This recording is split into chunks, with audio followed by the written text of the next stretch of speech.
नमस्कार दोस्तों, आज हम एक मेडिकल नेग्लिजेंस केस के बारे में बात करेंगे, जहां इशू रिलेटेड था इमरजेंसी में डॉक्टर की क्या ड्यूटी रहती है। इस पे डिस्कशन हुआ ड्यूटी ऑफ केयर पे।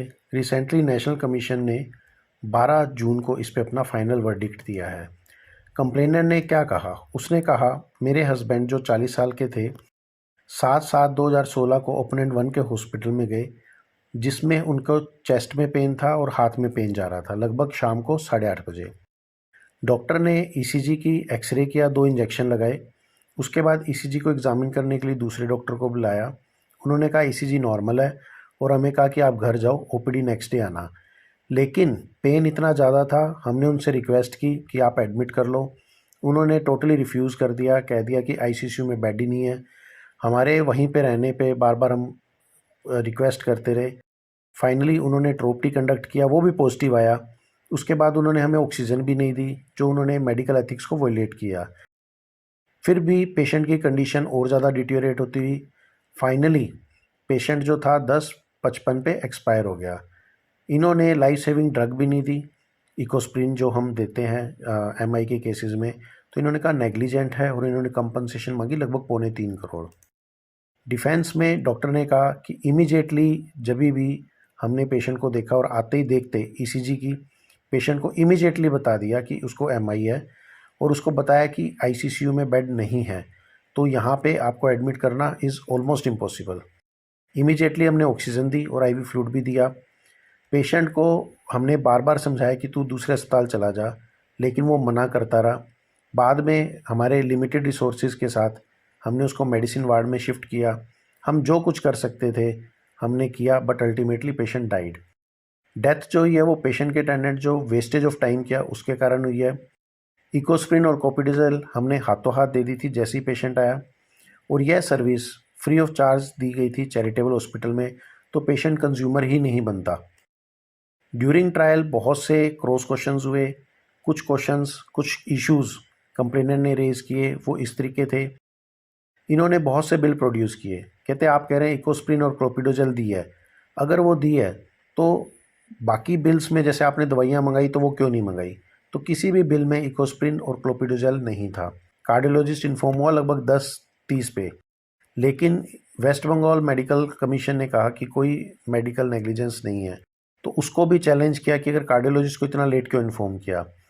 इन्होंने कहा मैनिपुलेशन डॉक्यूमेंट्स की गई है, क्योंकि ट्रोपटी टेस्ट जैसे कि डब्ल्यूएस में डॉक्टर्स कह रहे हैं कि हमने 8:45 पे कंडक्ट कर दिया था, लेकिन बिल के हिसाब से हमने लगभग 9:40 पीएम पे बिल को इसको किट को परचेज किया है। तो ये कहीं ना कहीं ये दिखा रहा है कि इन्होंने डॉक्यूमेंट को मैनिपुलेशन किया है। उसके बाद एम्स दिल्ली की एक्सपर्ट ओपिनियन थी कि ऐसे केसेस में रिपीट ईसीजी करनी चाहिए आफ्टर 20 to 30 मिनट्स। ये रिकमेंडेशन है ताकि अगर कोई मिस्ड एमआई है तो वो आप इजीली डायग्नोज कर सकें। तो नेशनल कमीशन ने ऑब्जर्व किया कि सबसे पहला पॉइंट था कि कंज्यूमर है या नहीं है। मेडिसिन और डिस्पोजेबल के चार्जेस लिए गए हैं, तो आपने हॉस्पिटल के चार्जेस नहीं लिए लेकिन मेडिसिन और डिस्पोजेबल के लिए गए हैं, तो पेशेंट कंज्यूमर में आता है, क्योंकि सर्विसेज टोटली फ्री नहीं हुई। दूसरा, मैनिपुलेशन ऑफ डॉक्यूमेंट। इन्होंने देखा कि जो भी नोट्स डाले हैं उसके बीच में सफिशिएंट स्पेसेस नहीं है जो रूटीन में रहती है।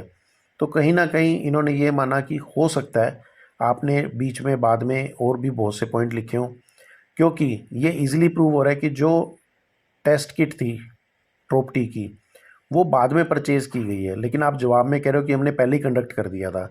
तो कहीं ना कहीं हम मैनिपुलेशन ऑफ डॉक्यूमेंट को कंसिडर कर सकते हैं।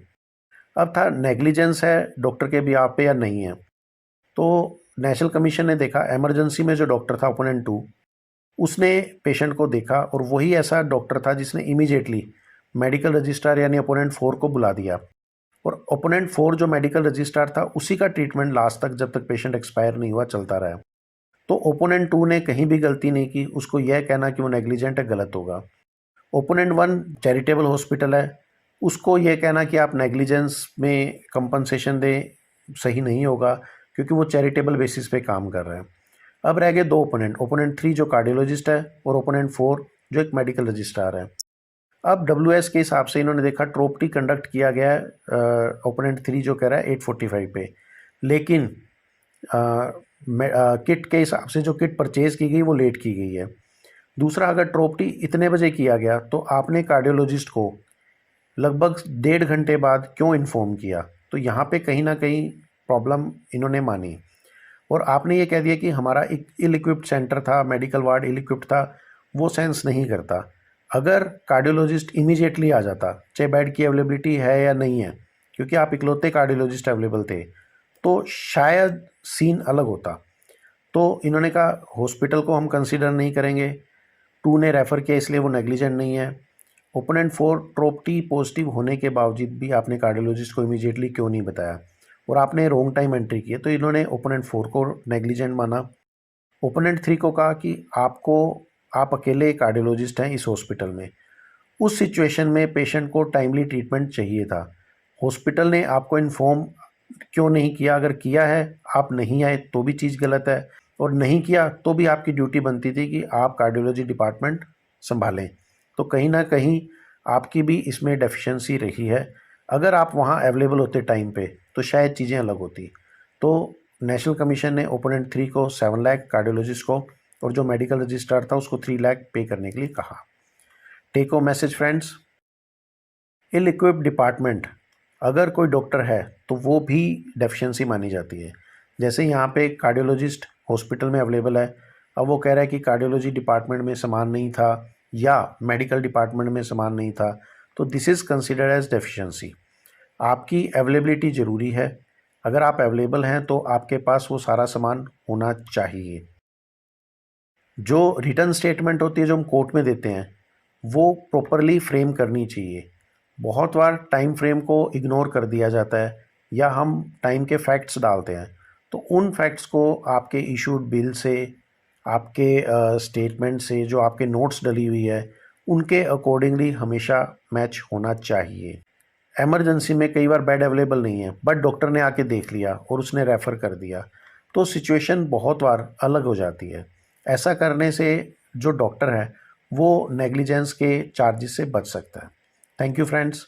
अगर आपके कोई और कमेंट हैं या आप कुछ और जानना चाहते हैं तो हमारे ईमेल आईडी पे इस वीडियो के नीचे आप कमेंट्स कर सकते हैं। इस वीडियो को अधिक से अधिक शेयर और सब्सक्राइब करें ताकि लॉ के वर्ड हर डॉक्टर को पता हो और वो अपनी प्रैक्टिस बड़े आराम से कर पाए। Thank you friends.